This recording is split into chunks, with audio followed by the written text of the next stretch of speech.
নমস্কার, সবাইকে বঙ্গের ছেলের সাদর আমন্ত্রণ।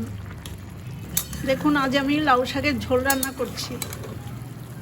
কয়েকটা সবজির সাথে এই ঝোলটা খুবই ভালো হয়, কোনো রকম মশলা ছাড়া খুব সহজেই তৈরি হয়, অথচ ভীষণ সুস্বাদু হয়। আপনারা একবার এইভাবে করে খেয়ে দেখুন। রান্নাটা করবার জন্য দেখুন, বাজার থেকে আনা দুটো লাউ শাকের ডগা বা আগার দিক থেকেই বিক্রি হয়, সেই ডগাটা থেকে পাতা ছাড়িয়ে আমি ডাঁটাগুলো সুন্দর করে কেটে নিয়েছি। আর নিয়েছি দুটো ছোট সাইজের আলু, কয়েকটা শিম 8-10টা, আর কিছুটা পরিমাণ বেগুনটা এরকম লম্বা দিকে কেটে নিয়েছি। লাউ শাকের ডগার থেকে আমি দেখুন যেই পাতা পেয়েছি, সেই পাতা কচি কচি দেখে কয়েকটা নিয়ে আমি ভালো করে ধুয়ে একটু এরকম ছোট করে কেটে নিয়েছি। সবজি আমি কিন্তু খুব ভালো করে ধুয়ে জল ঝরিয়ে নিয়েছি। এবার রান্নাটা করব।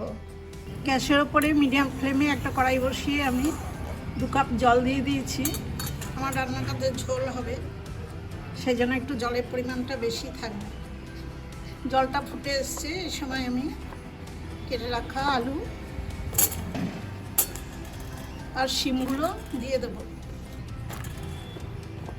এই আলু আর শিমটা একটু সময় লাগবে, বাকি বেগুন, ডাঁটা এবং শাক অল্প সময়ের মধ্যেই সেদ্ধ হয়ে যাবে। এই জন্য আমি একটু শিমটা আর আলুটা একটু ঢেকে কিছুটা সেদ্ধ করে নেব। প্রায় 5 মিনিট পর আমি ঢাকাটা খুলে নিচ্ছি। শিম আর আলু দেখুন প্রায় হাফ সেদ্ধ হয়ে গেছে। এই অবস্থায় আমি লাউয়ের ডাঁটাগুলো, বেগুন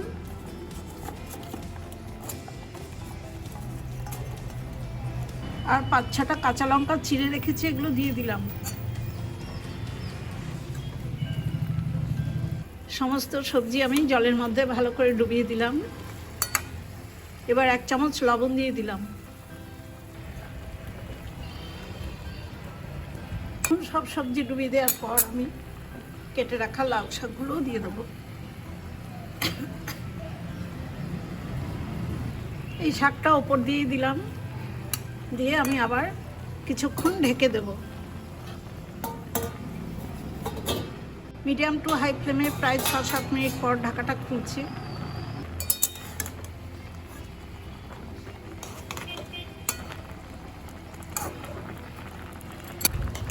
শাক এবং ডাঁটা, আলু, সবজি সব ভালো সেদ্ধ হয়ে গেছে।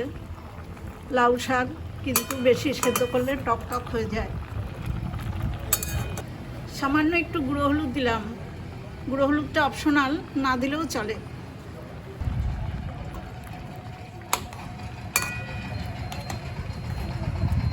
এই সময় একটু লবণটা চেক করে নেবেন, প্রয়োজন হলে দিতে হবে।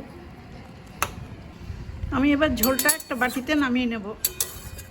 শাকটা নামিয়ে নেওয়ার পর মিডিয়াম আঁচে আবার আমি কড়াই বসিয়ে পরিমাণ মতো সর্ষের তেল দিয়েছি।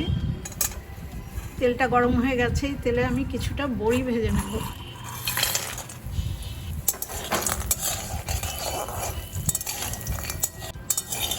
লো টু মিডিয়াম আঁচে দেখুন বড়িগুলো লাল লাল করে ভেজে নিয়েছি। এবার এই বড়িগুলো আমি তুলে নেব। বড়ি ভাজাগুলো তুলে নেওয়ার পর কড়াইতে আমি আবার 2 চামচ সর্ষের তেল দিয়েছি। তেলটা গরম হয়ে গেছে, এবার ফোড়ন দেব।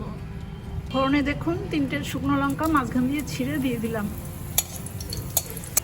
হাফ চামচ কালো জিরে দিলাম,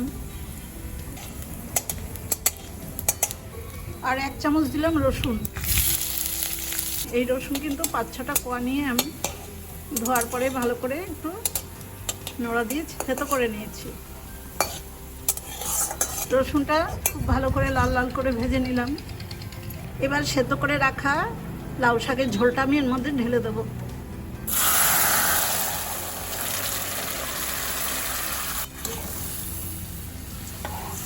বড়ি ভাজাগুলোও দিয়ে দিলাম। খুবই সিম্পল রান্না, কিন্তু ভীষণ খেতে ভালো হয়। এরকম পুষ্টিকর সুস্বাদু রান্না আপনারাও করে খেয়ে দেখুন একবার। গরম ভাতে খুব ভালো লাগবে। ফোড়ন দেওয়ার পর রান্নাটা আর বেশিক্ষণ করার দরকার হয় না। লাউ শাকের ঝোলটা একদমই হয়ে গেছে। এখন আমি গ্যাসের ফ্লেমটা অফ করে দিয়ে রান্নাটা একটা বাটিতে সার্ভ করে দেবো। লাউ শাকের ঝোলটা আমি একটা বাটিতে নামিয়ে নিচ্ছি। আপনারা একবার এইভাবে রান্না করে খেয়ে দেখুন। এই রান্নাটা কিন্তু খালি খালিও খাওয়া যায়, ভাত দিয়ে তো খাওয়া যায়, ইচ্ছে করলে শুধু শুধু স্যুপের মতো খেতে পারেন। আমার এই রান্নার রেসিপিটা দেখে আপনাদের যদি ভালো লাগে তাহলে আমার ছোট্ট চ্যানেলটা লাইক, শেয়ার ও সাবস্ক্রাইব করার অনুরোধ রইল। আজ এই পর্যন্তই। পরবর্তী আবার কোনো রান্নার ভিডিও নিয়ে আমি আসব। আপনারা সবাই ভালো থাকবেন, সুস্থ থাকবেন। ধন্যবাদ।